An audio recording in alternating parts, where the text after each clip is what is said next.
Performance plus aesthetics.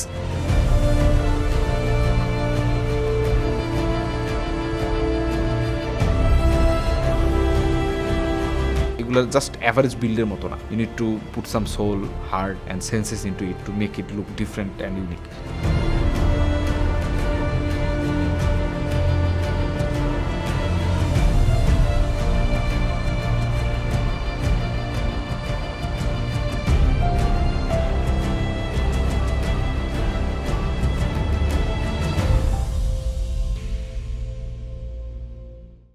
Normal PC build করার জন্য পিসি builder বাংলাদেশে কে আসে? কেউ আসে না। পিসি বিল্ডার মানে পকেট ছেঁড়া বিল, এরকম কিছু একটা। সো আমাদের পিয়াস ভাই, সে পিসি বেচে বাইক কিনছিল, অ্যাক্সিডেন্ট করে হাত ভেঙে আবার বাইকটা বেচে দিয়ে পিসি কিনতেছে। সো এই পিসিটা আপনারা বলতে পারেন ব্যালেন্সড, ইমব্যালেন্সড, দুইটারই একটা ব্যালেন্স আছে। এই বিল্ডের মধ্যে থাকবে খুব ভ্যালু ফর মানি কিছু প্রোডাক্ট, কিছু outrageous product. Can we don't know. Total price হইতেছে এটা 3.5 লাখ টাকা। চলেন দেখি কি কি কম্পোনেন্ট এবং লাস্টে গিয়ে কি দাঁড়ায়। আপনাদের সাথে আছে আমি অর্ণজামান, আপনি দেখছেন পিসি builder Bangladesh.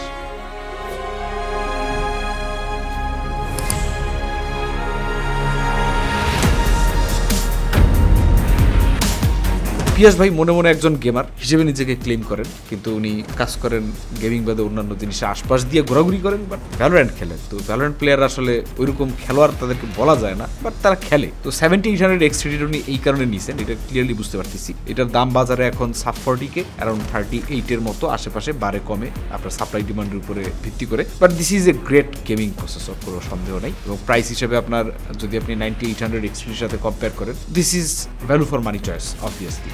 Gaming 7800 Xtender probably the best thing you can have for the money. টাকা যেখানে নষ্ট করছে ওনার মোটর বাইকের মতো R15V3 সম্ভবত, সেটা হচ্ছে ROG'র মাদারবোর্ড। এই বোর্ডটা সে নিচে, মানে ছোটবেলায় মনে শখ ছিল কখনো একটা ROG'র কম্পোনেন্ট সে ইউজ করবে। তো আর কিছু পায় নাই, আর চিপার বোর্ড ছিল, কিন্তু ওইগুলো আবার রেড কালার ROG হয় না, ওইগুলো আবার হলুদ হয়, সাদা হয়, তো সে রেডই নিবে।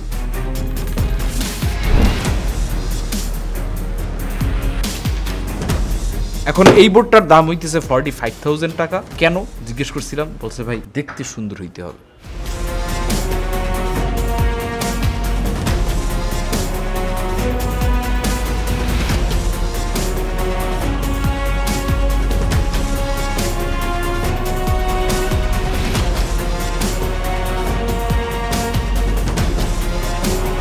এর সাথে আপনার পেয়ার আপ করছে সে এসএসডি, যেটা Kingston Fury Renegade Gen 5 1T 2TB নেয়। টাকা পয়সা হালকা টান পড়ছিল মনে হয়, বাইক বেচে মনে ভালো দাম পায় নাই। 1TBর দাম প্রবাবলি এখন অ্যারাউন্ড 20,000 টাকার মতো।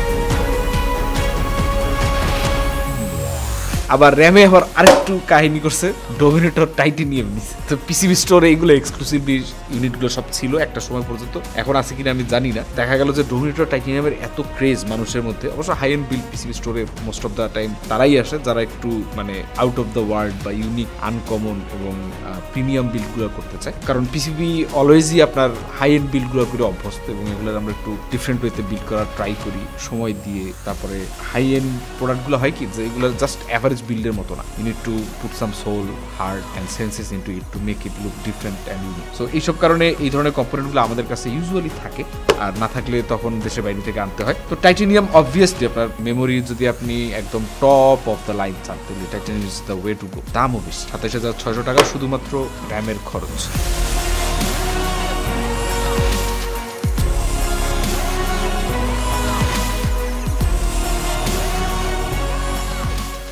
এরপর হচ্ছে কেস।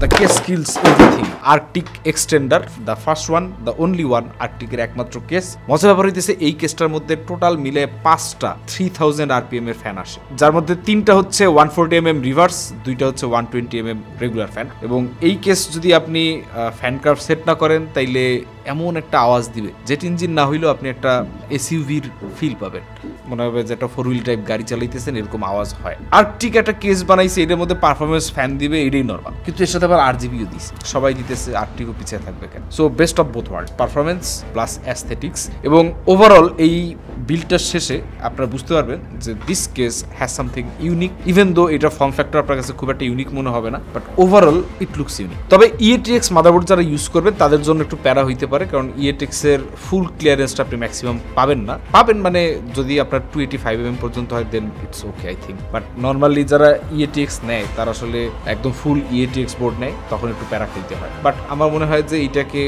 EATX বোর্ড বাদে ইটস গুড। EATX এর জন্য আপনার আরো বড় কেস বাজারে আছে, অনেক কেস আছে, আপনার HGVN HS420 আছে, এগুলো ইউজ করা বেটার। এই কেসের দুইটা ভেরিয়েন্ট আছে, ভেরিয়েন্টগুলো মোস্টলি গ্লাসের মধ্যে, একটা হচ্ছে টিন্টেড ব্ল্যাক, একটা হচ্ছে মিরর ব্ল্যাক। টিন্টেড ব্ল্যাকটা আপনার ভেতরে কম্পোনেন্ট একটু কম দেখা যায়, মিরর ব্ল্যাকটা একটু বেশি দেখা যায়। তো দাম 19,800 টাকা অনুপাতে 8 এর কেস এই রেঞ্জে নট ব্যাড। আপনারা বলতে পারেন এই রেঞ্জে অনেকগুলো হাই এন্ড ব্র্যান্ডের কেস আছে, হাই এন্ড ব্র্যান্ড না, ব্র্যান্ডের হাই এন্ড কেস। তো তার মধ্যে আমার মনে হয় দিস কেস এটার একটা আলাদা কনজিউমার বেস বা ফ্যান বেস ক্রিয়েট করে নিতে পারবে যদি বাংলাদেশে রেগুলারলি আসে। প্রাইসটা I think is okay for the form factor and what you gate.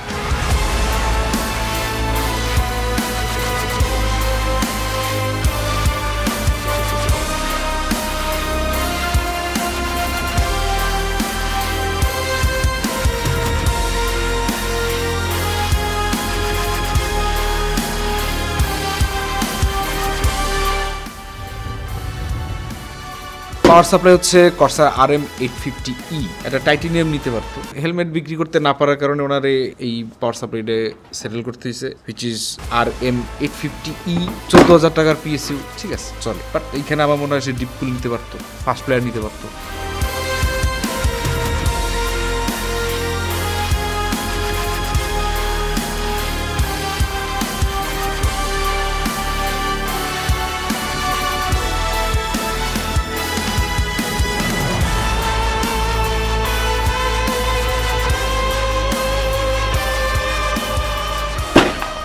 Cooler হচ্ছে আর্টিক এর কেস, আর্টিক এর cooler, Arctic liquid freezer 3 Pro 360 ARGB।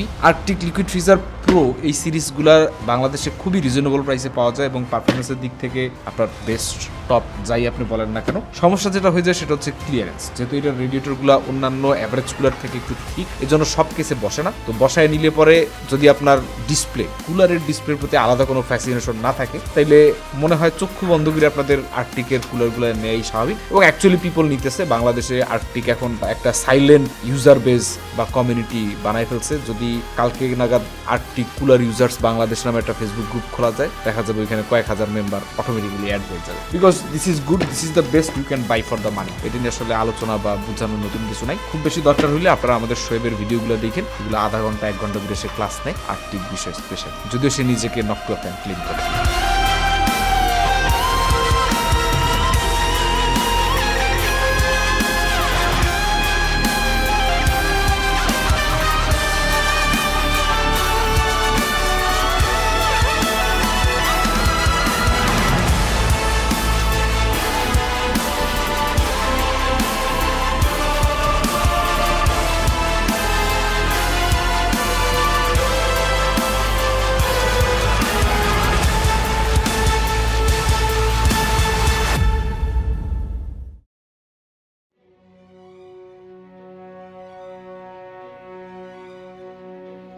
MSI GeForce RTX 5070 Ti VANGUARD launch edition. এখন এই জিপিউটা বাংলাদেশে আসে না, কেমন কেমন পরে আসছে। কাহিনী হইতেছে আপনার আমাদের কাছে 50T VANGUARD এর লঞ্চ এডিশন ছিল, এটার মধ্যে একটা ড্রাগন দেয়া থাকে যেটা রোবলক্স এর মতো দেখতে, which is basically trash, but still মানুষ এটা কেন আই ডোন্ট নো। তো এটা প্যাকেজিং পুরাই অন্যরকম, প্যাকেজিংটাই দেখতে ভালো এবং 1,48,000 তো এখন মানলির 5080 মনে হয় 1,50,000 পাওয়া যায়।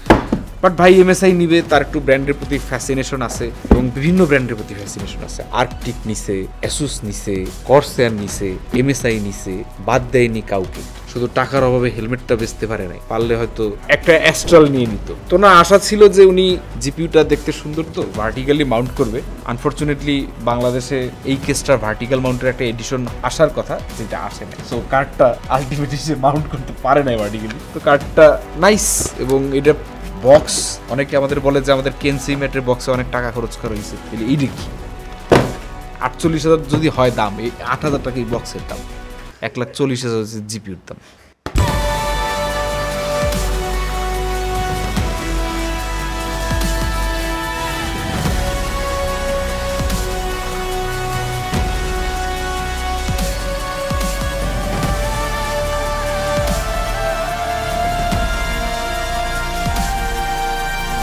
সব মিলে এই বিল্ডের কস্টিং হচ্ছে 3,25,000 টাকার মতো। এখন এইটার মধ্যে সে কস্ট কাট করে এই বিল্ডটা 2.5 লাখ টাকায় করে ফেলতে পারতো, কিন্তু কস্ট কাট ক্যান করবে। R15V3 বেচছে, হাত ভাঙছে। So that's that. চলেন পারফরমেন্স টেস্ট দেখি আর বিরল দেখা যাক। দেখা হবে নতুন কোনো ভিডিওতে নতুন কোনো টপিক নিয়ে। আল্লাহ হাফিজ।